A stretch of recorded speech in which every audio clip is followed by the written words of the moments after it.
Hello friends, कैसे हैं आप सब। तो डियर, आज का क्लास ही हम लोगों का क्लास 6 का चैप्टर 6 नए प्रश्न नए विचार। तो चलिए, ये इसका सेकंड पार्ट है। देखिए, फर्स्ट पार्ट का लिंक आपको डिस्क्रिप्शन बॉक्स में मिल जाएगा। ये चैप्टर का मतलब जो फर्स्ट पार्ट है ना, इसमें बहुत ही इंपॉर्टेंट है, क्योंकि इस चैप्टर से बहुत सारे क्वेश्चन जो है हमें सीटेट में देखने को मिलता है। तो चलिए हम लोग स्टार्ट करते हैं आज का क्लास। तो देखिए, फर्स्ट पार्ट में हम लोग देखे थे आपका महात्मा बुद्ध के बारे में, वहाँ पर सारी चीज़ हम लोग डिस्कस किए थे। तो एक बार उसको ज़रूर देख लीजिएगा, ठीक है। तो आज का क्लास जो है ये हम लोगों का जैन धर्म का है। इसका जो है एमसीक्यू क्लास हम लोग कंप्लीट कर चुके हैं, तो उसका लिंक आपको डिस्क्रिप्शन बॉक्स में मिल जाएगा। यहाँ पे देखिए, एक है आपका व्याकरण पाणिनि, व्याकरण विद पाणिनि। यहाँ से आपको क्वेश्चन आता है पाणिनि के बारे में। पाणिनि है कौन? तो ये एक प्रसिद्ध विद्वान थे जिन्होंने संस्कृत भाषा में व्याकरण की रचना की है, ठीक है। याद रखिएगा पाणिनि। इसके अलावा यहाँ ये चीज़ हम लोग डिस्कस कर चुके थे, लेकिन आपको बता दे रहे हैं कि उसमें जो चर्चा होते थे उसमें कौन कौन जो लोग जो होते थे, जो कि भाग लेते थे। यहाँ से एक क्वेश्चन आता है, स्टेटमेंट बेस आता है। तो जैसे कि पुरुष, ब्राह्मण पुरुष और राजा जो होते थे वो लोग भाग लिया करते थे, और कुछ औरतें थी जैसे कि गार्गी, ठीक है, गार्गी याद रखिएगा, और अपाला, घोसी और मैत्रेयी, ये कुछ स्त्री विचारक थी, जो कि उसका भी उल्लेख जो मिलता है। और ये जो है अपनी विद्वता के लिए जाने जाते थे, और ये लोग जो है वाद विवाद में भाग लिया करते थे। अब देखिए, कौन लोग जो है इसमें इस वाद विवाद में भाग नहीं लिया करते थे। तो एक निर्धन व्यक्ति थे, निर्धन व्यक्ति लोग जो थे, और जो स्त्री लोग थी वो भी इसमें वाद विवाद में भाग नहीं लिया करते थे, ठीक है। तो ये याद रखिएगा। अब चलिए, नेक्स्ट है हम लोगों का जैन धर्म। तो पाणिनि को याद रखिएगा, पाणिनि से क्वेश्चन आता है, ठीक है। नेक्स्ट है जैन धर्म। सबसे पहले देखिए कि जैन धर्म जो है 25 वर्ष पूर्व जो है जैन धर्म की 24वें तीर्थकर। पहला तो ये क्वेश्चन पूछा जाता है कि ये जो वर्धमान महावीर है ये कौन से तीर्थ करते हैं। तो ये 24वें थे, ठीक है। तो इन्होंने 25 वर्ष पूर्व जो है अपने विचारों का प्रसार किया था। और ये कौन से संघ के हैं? तो याद रखिएगा, ये वज्जी संघ के थे, लिच्छवी कुल के हैं, और एक क्षत्रिय राजकुमार थे, ठीक है। जबकि हम लोग गौतम और सिद्धार्थ को ही हम लोग गौतम कहते हैं, महात्मा बुद्ध जिस जो कि वो भी एक क्षत्रिय राजकुमार थे, ठीक है, क्षत्रिय थे, याद रखिएगा। तो इस संघ के विषय में तुमने, अब देखिए, इन्होंने 30 वर्ष की आयु में इन्होंने अपना घर छोड़ दिया था और जंगल में रहने लगे थे, और उन्होंने बहुत ही कठिन और एकाकी जीवन व्यतीत किया। उसके बाद जो है उन्हें ज्ञान प्राप्त हुआ। तो उनकी शिक्षा सरल थी। सत्य जानने की इच्छा रखने वाले प्रत्येक स्त्री और पुरुष को अपना घर छोड़ देना चाहिए। देखिए, यहाँ पे अगर कोई भी सत्य की इच्छा रखते हैं तो उसे सबसे पहले क्या करना चाहिए कि अपना घर छोड़ देना चाहिए। उन्हें अहिंसा के नियमों का कड़ाई से पालन करना चाहिए, अर्थात किसी भी जीव को ना तो कष्ट देना चाहिए, और ना ही उसका हत्या करनी चाहिए। देखिए, ये जैन धर्म है कि कोई भी जो है अपना अगर ये उसका पालन करता है तो ऐसे लोगों को जो है किसी भी जीव जंतु को कष्ट नहीं देना चाहिए, ना ही उसकी हत्या करना चाहिए। इसलिए जो आपका जो किसान लोग थे ना, वो इस धर्म को नहीं अपना पा रहे थे, क्योंकि उन लोगों को जो है अपनी फसल की रक्षा करने के लिए उन लोगों को जो कीड़े मकोड़े को मारना पड़ता था। इसलिए वो लोग जो थे जैन धर्म के का पालन नहीं कर पा रहे थे, ठीक है। देखिए, इसमें है देश के अलग अलग हिस्सों में प्राकृत के अलग अलग रूप प्रचलित हैं। प्राकृत के और प्रचलन क्षेत्र के आधार पर ही उनके अलग अलग नाम थे। जैसे मगध में बोली जाने वाले प्राकृत मागधी कहलाती थी। तो याद रखिएगा, जैसे कि बौद्ध धर्म में भी हम लोग देखे थे कि उन्होंने किस भाषा में अपनी दिए थे, उपदेश दिए थे, तो वह भी आपका प्राकृत भाषा में थे। और कभी क्वेश्चन पूछ दिया जाता है कि प्राकृत भाषा कौन सी भाषा है, तो यह आम भाषा है, यानी आम आदमी जो है अपने बोलचाल में जो भाषा का इस्तेमाल करते हैं उसको हम लोग प्राकृत भाषा कहते हैं। देखिए, यहाँ पे पुरुषों को वस्त्रों सहित सब कुछ त्याग देना पड़ता है। उन्हें ब्रह्मचर्य का पालन करना होता था, और पुरुषों को वस्त्रों सहित सब कुछ त्याग देना पड़ता था। देखिए, यहाँ पे क्या बोल रहे हैं कि जैन नाम से जाने गए महावीर ने अनुयायियों को भोजन के लिए भिक्षा मांगकर सादा जीवन बिताना होता था। उन्हें पूरी तरह से ईमानदार होना पड़ता था तथा चोरी ना करने की सख्त हिदायत दी जाती थी। देखिए, जैन जो है ना, जैन शब्द ये जिन शब्द से निकला है। इसका अर्थ क्या होता है? विजेता होता है। तो महावीर के लिए जिन शब्द का प्रयोग क्यों हुआ? यहाँ पे देखिए, अधिकांश व्यक्तियों के लिए ऐसे कड़े नियमों का पालन करना बहुत कठिन था। फिर भी हजारों व्यक्ति जो है इस नई जीवन शैली को जानने और सीखने के लिए अपने घर को छोड़ दिए थे। कई अपने घरों पर ही रहे और भिक्खु और भिक्खुनी बने लोगों को भोजन प्रदान कर उनकी सहायता करते रहे। यहाँ पे देखिए, बहुत लोग तो अपना घर छोड़ दिए, लेकिन बहुत कोई ऐसा थे जो कि अपने घर पे रह के ही भिक्खु और जो भिक्खुनी थी, यानी जो भीख मांगती है, तो उन्हें जो है भोजन दे के जो है उनकी सहायता करते थे। तो मुख्यतः व्यापारियों ने जैन धर्म का समर्थन किया। अब देखिए, यहाँ पे व्यापारी तो जैन धर्म का समर्थन किया क्योंकि उसको किसी को मारना नहीं होता था, लेकिन किसान लोग इसको करने से मना कर दिया था। तो यहाँ से क्वेश्चन आता है, याद रखिएगा। बाद की सदियों में जैन उत्तर भारत के कई हिस्सों के साथ साथ गुजरात, तमिलनाडु और कर्नाटक में भी फैल गया। महावीर तथा उनके अनुयायियों की शिक्षा कई शताब्दियों तक मौखिक रूप से में ही रही। वर्तमान रूप में उपलब्ध जैन धर्म की शिक्षाएं लगभग 1500 वर्ष पूर्व गुजरात में वल्लभी नामक स्थान पर लिखी गई थी। ये पॉइंट याद रखिएगा। यहाँ से क्वेश्चन आता है कि जैन धर्म में जो है शिक्षा जो है पहले ऐसे ही मौखिक रूप में दिया जाता था, लेकिन अब जो है ये लिखित रूप में भी है। और लिखित रूप में कहाँ है, तो ये आपका गुजरात में वल्लभी नामक स्थान पर लिखी गई है, जो कि 1500 लगभग 1500 वर्ष पूर्व लिखी गई है। ठीक है, तो याद रखिएगा।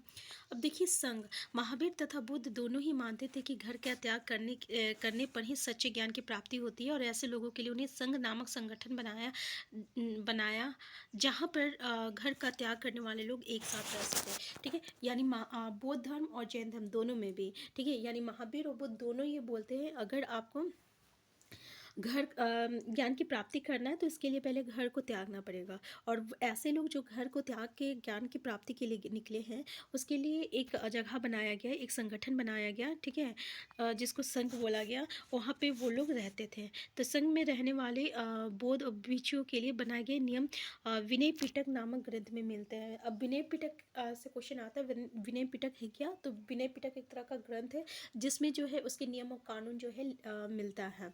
ठीक है, बौद्ध भिक्षुओं के लिए जो नियम और कानून बनाया गया है, वो चीज़ हम लोगों को विनय पिटक में देखने को मिलता है।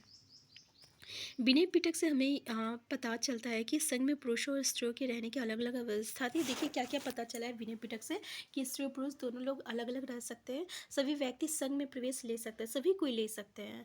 और संघ में प्रवेश के लिए बच्चों को, अगर बच्चे कोई ले रहे हैं तो उसके लिए अपने माता पिता से आज्ञा की जरूरत होती थी। अगर मान लीजिए कोई दास है, किसी के यहाँ किसी की दास है, और वो दास अगर लेना चाहता है तो उसको उसके स्वामी से आज्ञा लेना पड़ता था।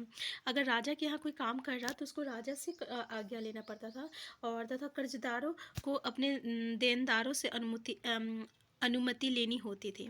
और एक स्त्री, यहाँ से ये याद रखिएगा कि स्त्री से भी आता है कि स्त्री को अपने पिता से अनुमति लेनी पड़ती है, विवाहित स्त्री को। लेकिन देखिए, विवाहित स्त्री को अपने पति से अनुमति लेनी पड़ती है। इसलिए अगर पिता देखने को मिला तो वो स्टेटमेंट गलत हो जाएगा। ठीक है, क्योंकि यहाँ से क्वेश्चन आया है।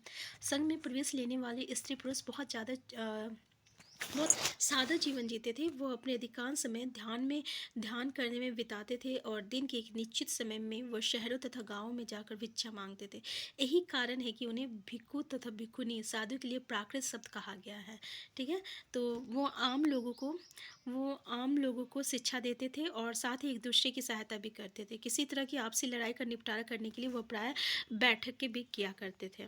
तो यहाँ संघ में प्रवेश लेने वाले में ब्राह्मण, क्षेत्रीय, व्यापारी, मजदूर, नाई और गणिकाय तथा दास शामिल थे। इनमें से कई लोगों ने बुद्ध की शिक्षाओं के विषय में लिखा, तथा कुछ लोगों ने संघ में अपने जीवन के विषय में सुंदर कविताओं की रचना की। अब देखिए, यहाँ से विहार से क्वेश्चन आता है। विहार होता क्या है? तो जैन तथा बौद्ध भिक्षु पूरे साल जो है एक स्थान से दूसरे स्थान जो रहता है घूमते रहते हैं और उपदेश देते हैं। तो केवल वर्षा ऋतु में जब वो यात्रा करना कठिन हो जाता है तो वो एक ही स्थान पर रहते हैं। तो ऐसे समय वो अपने अनुयायियों द्वारा उद्यान में बनाए गए अस्थायी निवासों में अथवा पहाड़ी क्षेत्रों के प्राकृतिक गुफाओं में रहते हैं। तो ऐसे समय वो कहाँ रहते हैं? तो या तो प्राकृतिक गुफा में रहते हैं, या कोई अनुयायी जो रहता है ना, वो देखते होंगे कोई धर्मशाला बनाता है, ये बनाया जाता है, वो बनाया जाता है, ठीक है ना। जो बड़े बड़े अनुयायी लोग रहते हैं वो बनाते हैं, तो वह लोग जो उद्यान बनाते हैं उन्हीं में उसी में ये लोग रहते हैं। तो जैसे जैसे समय बीतता गया तो भिक्खु भिक्खुनियों ने स्वयं तथा उनके जो समर्थक थे उसके लिए एक अस्थायी शरण स्थल की आवश्यकता को महसूस किया, अनुभव किया। फिर उसके बाद जो है तब कई शरण स्थल जो है बनाया गया, और इसी शरण स्थल को क्या कहा गया, तो विहार कहा गया। तो आरंभिक विहार लकड़ी से, पहले जो है ये लकड़ी से बनाया जाता था, फिर इसके बाद जो है ईंट का प्रयोग होने लगा। पश्चिमी भारत में विशेषकर कुछ विहार जो है पहाड़ियों को खोदकर, देखिए पश्चिमी भारत में कुछ विहार जो है पहाड़ को खोदकर जो है बनाया गया है। तो प्रायः किसी धनी व्यापारी राजा अथवा भूस्वामी द्वारा दान में दी गई भूमि पर विहार का निर्माण होता है। मान लीजिए बहुत कोई ऐसे होते हैं जो कि बहुत ही ज़मीन है, तो वो कुछ ज़मीन जो है दान पे दे दिया जाता है कि यहाँ पे ये बनेगा, वो बनेगा, तो वहाँ पे भी जो है दान में दिया गया भूमि पर विहार का निर्माण होता था। स्थानीय व्यक्ति भिक्खु भिक्खुनियों के लिए भोजन, वस्त्र, दवाइयाँ लेकर आते थे, और जिसके बदले भिक्खु और भिक्खुनी क्या करते थे, उसे शिक्षा देते थे। तो आगे आने वाले शताब्दियों में बौद्ध धर्म उपमहाद्वीप के विभिन्न हिस्सों के साथ साथ बाहरी क्षेत्रों में भी फैल गया। तो इस समय बौद्ध धर्म की एक नई धारा, देखिए यहाँ से क्वेश्चन आता है, महायान का विकास हुआ, और इसकी दो मुख्य विशेषताएं थी किसका, महायान का। तो पहले मूर्तियाँ में बुद्ध की उपस्थिति सिर्फ कुछ संकेतों के माध्यम से दर्शाई जाते थे। मिसाल के तौर पर उनकी निवारण प्राप्ति को पीपल के पेड़ की मूर्ति द्वारा दर्शाया जाता था। जब बुद्ध की प्रतिमाएं बनाई जाने लगी तो इनमें से अधिकांश मथुरा में, तो कुछ तक्षशिला में बनाई जाने लगी। देखिए, तो याद रखिएगा महायान का क्या हुआ। महायान क्या था ना कि पहले जो है हम लोग अगर मूर्तियों यानी जो मूर्ति बनाई जाती थी बुद्ध का, तो उसमें सिर्फ कुछ संकेत दी जाते थे। संकेत के तौर पर अगर हम लोग बोले, जैसे कि उनकी निवारण प्राप्ति को हम लोग किससे दिखाने लगा, तो पीपल के पेड़ की मूर्ति द्वारा दर्शाया जाता था, ठीक है। पर अब क्या होता है ना, उसकी प्रतिमा बनाया जाने लगा। तो अभी कुछ मथुरा में है, कुछ तक्षशिला में है। तो दूसरा परिवर्तन क्या था, वो बौद्धित्व में आस्था को लेकर आया। बौद्धित्व उन्हें कहते हैं जो ज्ञान प्राप्ति के बाद एकांतवास करते हुए ध्यान साधना कर सकते हैं, लेकिन ऐसा करने के बजाय वो लोगों को शिक्षा देने और मदद करने के लिए सांसारिक परिवेश में ही रहना ठीक समझने लगे। धीरे धीरे बौद्धित्व की पूजा काफ़ी लोकप्रिय हो गई और पूरे मध्य एशिया, चीन और बाद में कोरिया तथा जापान तक भी फैल गई। ये समझ में आया कि बौद्धित्व मतलब क्या हुआ। बौद्धित्व मतलब हुआ कि जो ज्ञान प्राप्ति के बाद एकांतवास करते हुए ध्यान साधना कर सकते थे। यानी जो पहले जो था मतलब ज्ञान जब प्राप्त हो जाता था उसके बाद वो अकेले रहते थे और सिर्फ ध्यान साधना करते थे। लेकिन अब ऐसा क्या, अब इसकी बजाय वो क्या कर रहे हैं, तो वो लोगों को शिक्षा देते हैं और उनका मदद करने लगे। तो ये चीज़ जो है धीरे धीरे पूरे दुनिया में फैलने लगी। तो बौद्ध धर्म का प्रसार पश्चिमी और दक्षिणी भारत में हुआ, जहाँ बौद्ध भिक्षुओं के रहने के लिए पहाड़ों में दर्जनें गुफाएं खोदी गई। ठीक है, कहाँ है, तो पश्चिमी और दक्षिणी भारत में हुआ था। देखिए, बौद्ध धर्म दक्षिण पूर्व की ओर श्रीलंका, म्यांमार, इंग्लैंड तथा इंडोनेशिया सहित दक्षिण पूर्व एशिया के अन्य भागों में भी फैला, और थेरवाद नामक बौद्ध धर्म का आरंभिक रूप में इन क्षेत्रों में कहीं अधिक प्रचलित था। याद रखिएगा, थेरवाद क्या है, तो थेरवाद नामक ये बौद्ध धर्म है। तीर्थयात्री, देखिए तीर्थयात्री वो स्त्री पुरुष होते हैं जो कि जो प्रार्थना के लिए पवित्र स्थानों की यात्रा करते हैं। तो इस तरह भारत की यात्रा पर बहुत सारे बाहर के लोग आए, जिसमें से कुछ चीनी बौद्ध तीर्थयात्री थे। फासियन, ये बहुत ही प्रसिद्ध हुए, ये 16 साल पहले आए थे।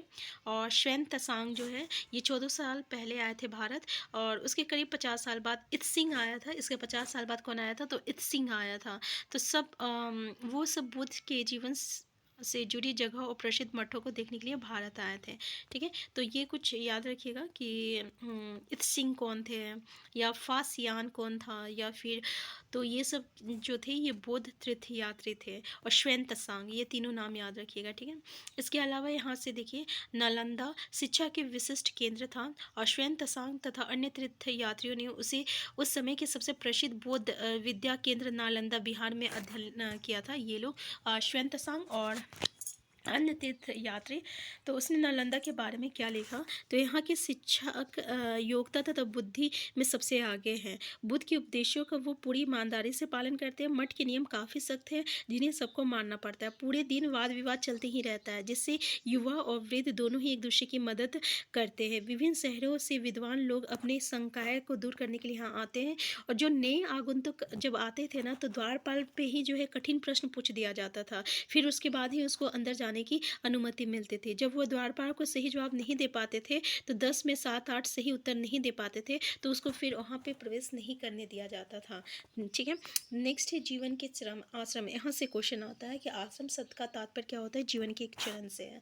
तो जैसे कि कितने प्रकार का होता है? तो ब्रह्मचर्य होता है, गृहस्थ होता है, वानप्रस्थ होता है और संन्यास नामक ये 4 आश्रम की व्यवस्था होती है। जिसमें ब्रह्मचर्य के अंतर्गत क्या होता है? तो ब्राह्मण, क्षेत्रीय तथा वैश्य से ये अपेक्षा की जाती है। किससे अपेक्षा की जाती है? तो ब्राह्मण से, क्षेत्रीय से और वैश्य से। ठीक है। 4 ही होता है ना, ब्राह्मण, क्षेत्र, वैश्य और शूद्र होता है। तो ये तीनों से जो है अपेक्षा की जाती थी कि इस चरण के दौरान वो सादा जीवन जो है बिताकर वेदों का अध्ययन करें।